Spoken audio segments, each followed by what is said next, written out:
Naitwa Anselm Julius. Leo kwenye geopolitics kuna mada ambayo nataka kushare na wewe. Mada hii ni je, Marekani atasimama tena? Hii ndio swali ambalo kila mtu anatamani kujua. Je, Marekani atasimama tena? Tunashangaza. Je, Marekani atasimama tena? Ni swali ambalo linashangaza. Atasimama tena kwenye nini?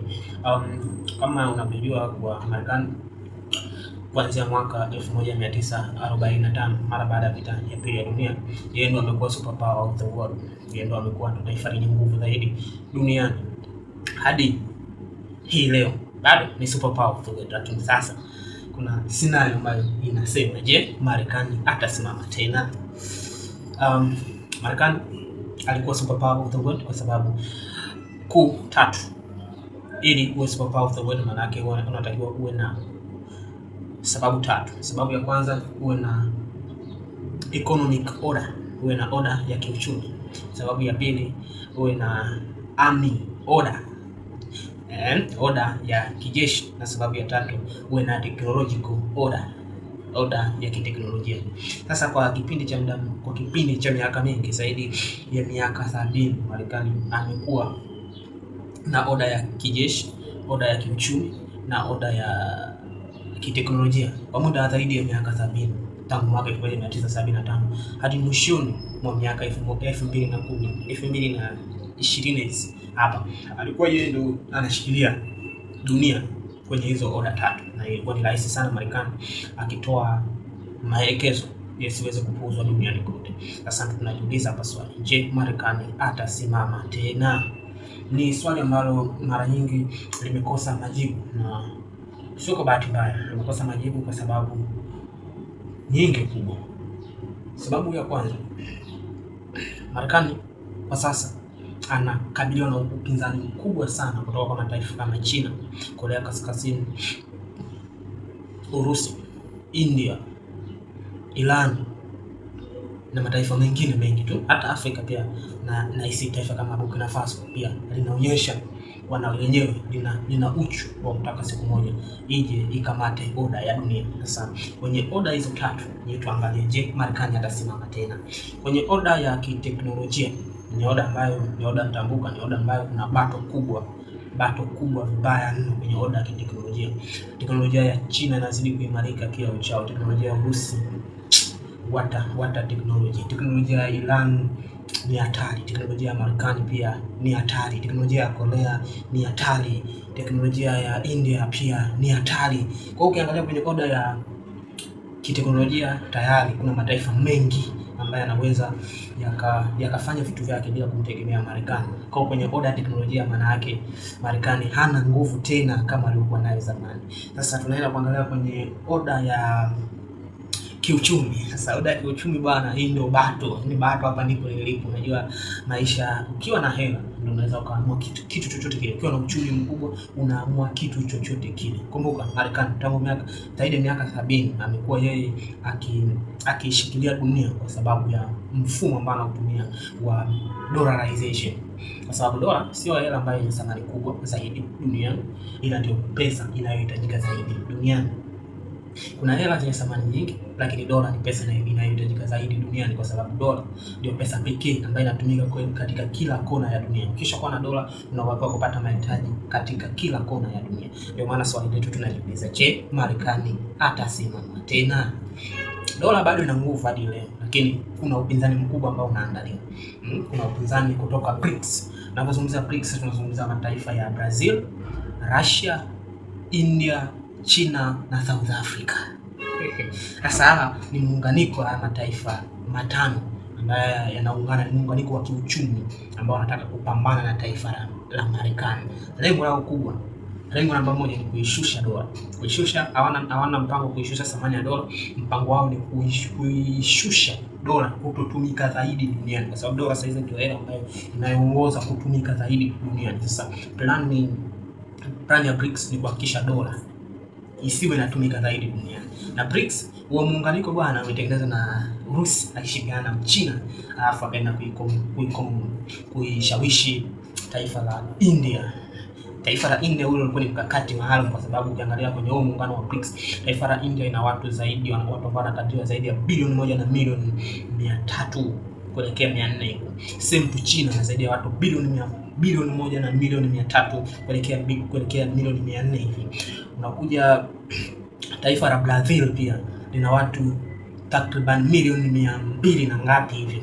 Unakuja taifa kama la Urusi ambalo lina watu takriban milioni 140 hadi 150. Tunakuja kwenye taifa la South Africa ambalo lina watu karibia milioni 60 kuelekea milioni 70. Kwa hiyo ukiangalia muunganiko wa BRICS una zaidi ya watu bilioni 3 na dunia inakadiriwa kuwa na watu bilioni 7. Kwa watu bilioni 3 wanataka watengeneze hela ambayo wataitumia wao bilioni 3.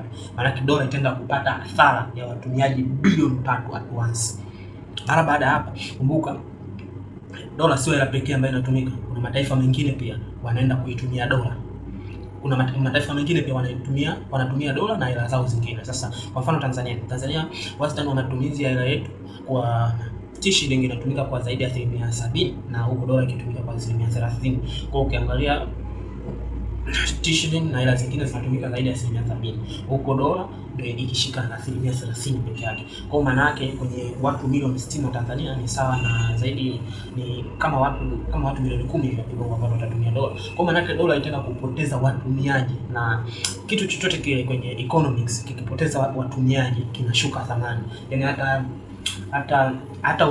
hata mashine ikiwa mpya ambayo umenunua, labda let's say unanunua gari labda aina ya Range unanunua milioni 400 ambazo zinauzwa milioni 400, lakini hiyo Range ikishazalishwa ikiwa dukani pale isipopata mnunuzi kwa muda fulani, labda miaka 2-3, haiwezi kuuzwa tena milioni 400, itashuka, itadrop hadi inaweza kufika milioni 100 au milioni ngapi. Kwa kitu chochote kile kisipokuwa na watumiaji kinashuka thamani. Huu uchumi ndio unatuambia. Kwa maana yake dola ipo hatarini endapo muunganiko wa kiuchumi wa BRICS ukianza kufanya kazi. Maana yake wanapoteza watu bilioni 3 complete ambao watumii dola, na pia watakuja kuopoteza huku mataifa mengine ambayo hawatumii dola pia, ambao kuna mataifa yote duniani dola inatumika katika kila kona ya dunia. Lakini muunganiko wa BRICS kwenye hizo nchi za Brazil, Russia, India, China na South Africa, haya mataifa yote matano hayatatumia dola. Huku kukiwa na taifa tena la Iran linatajwa pia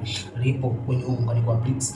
Pia tunataja taifa kama la Korea Kaskazini na lenyewe lipo pia kwenye muunganiko wa BRICS. Kwa hiyo wanakadiriwa kwa watu bilioni 3 na milioni zaidi ya 500 hawakutumia dola.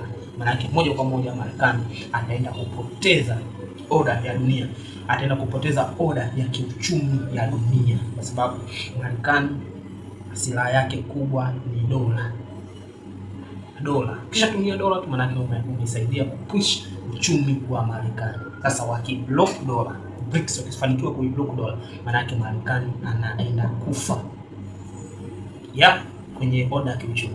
Sasa tukitoka hapa tunaenda kwenye, maana yake tushatoka kwenye oda ya teknolojia ambapo wakubwa ni wengi, oda ya kiuchumi ambapo pia wakubwa saizi tayari ni wengi. Sasa tunaenda kwenye oda ya kijeshi. Hii ndio oda ambayo Marekani bado anaitegemea. Hii ndio oda ambayo Marekani ndio backup yake Marekani ambayo bado anaitegemea. Lakini hii oda bado imeshindwa kuprove kwa ukweli Marekani anatawala kijeshi duniani, kwa sababu kama tunavyojua kwa vile vita vya Israel ni vile vita vinavyoendelea pale Ukraine, kati ya Ukraine na Urusi.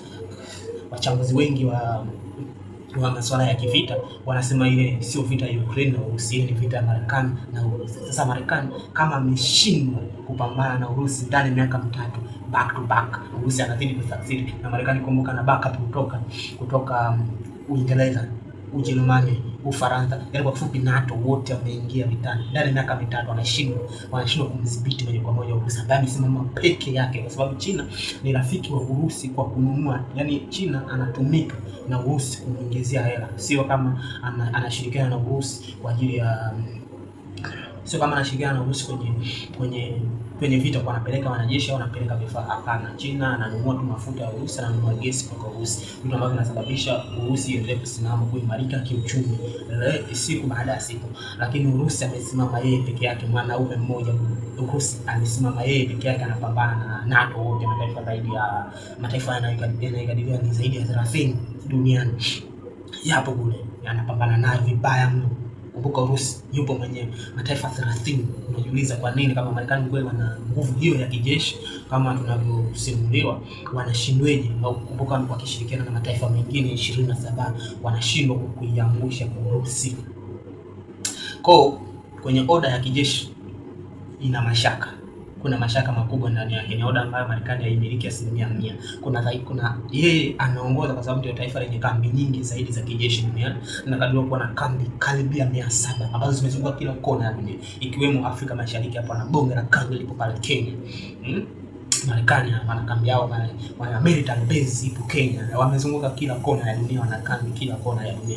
Marekani ana kambi kila kona ya dunia, na ndio nchi ambayo yenye bajeti kubwa zaidi ya idara ya ulinzi kuliko taifa lolote lile duniani. Kwa hiyo unaona kwa kijeshi Marekani anazidi kujiimarisha, lakini kama ameshindwa kupambana na Urusi ndani ya miaka 3 back to back, kwa sababu Ukraine anatumika kama wakala wa ile vita. Volodymyr Zelensky anatumika kama wakala wa ile vita. Ile vita ni kati ya Joe Biden na ni vita kati ya Joe Biden na Vladimir Putin. Ndio maana hata Donald Trump alipoingia madarakani kwa mara ya pili akasema kwa hii vita sio ya kwangu, hii vita ni ya Biden, akimaanisha anajua kwa hii vita ni ya Marekani na Urusi, sio Ukraine na Urusi.